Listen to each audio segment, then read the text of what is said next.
সুপ্রিয় দর্শকবৃন্দ, আসসালামু আলাইকুম। শুরুতেই জানিয়ে দেব আজকের সংবাদ শিরোনাম, তারপরে থাকবে এই নিয়ে পুরো বিস্তারিত।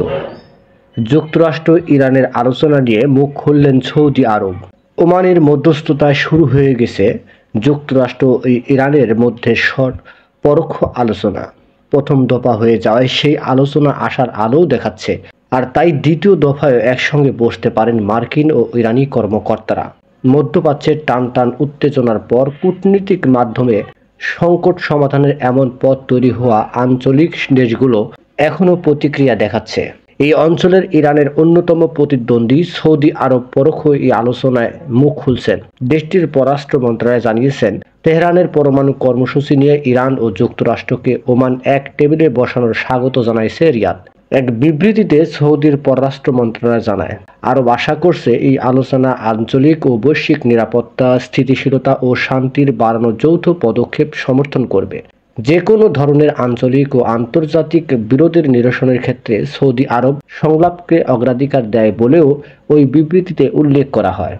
এর আগে কাতার ও মিশরের পক্ষ থেকে এই আলোচনাকে স্বাগত জানানো হয়। কাতারের পররাষ্ট্র মন্ত্রণালয় এক বিবৃতিতে জানানো হয়, দেশটির প্রধানমন্ত্রী ও পররাষ্ট্রমন্ত্রী ইরানি পররাষ্ট্রমন্ত্রীর সঙ্গে ফোনালাপে গাজা এবং দখলকৃত ফিলিস্তিনের ভূখণ্ড চলমান পরিস্থিতি নিয়ে আলোচনা করে।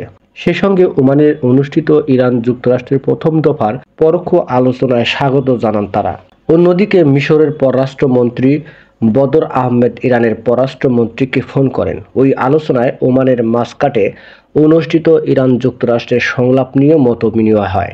মিশরের পররাষ্ট্রমন্ত্রী তার দেশের আনুষ্ঠানিক বিবৃতিতে উল্লেখ করেন, মিশর এই আলোচনাকে স্বাগত জানায় এবং আশা করে এতে ইতিবাচক ফল আসবে।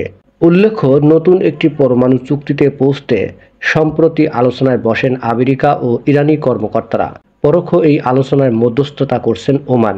গেল শনিবার ওমানের রাজধানী মাস্কটে এক দফা আলোচনায় যুক্তরাষ্ট্র ও ইরানের আলোচকরা বসেন।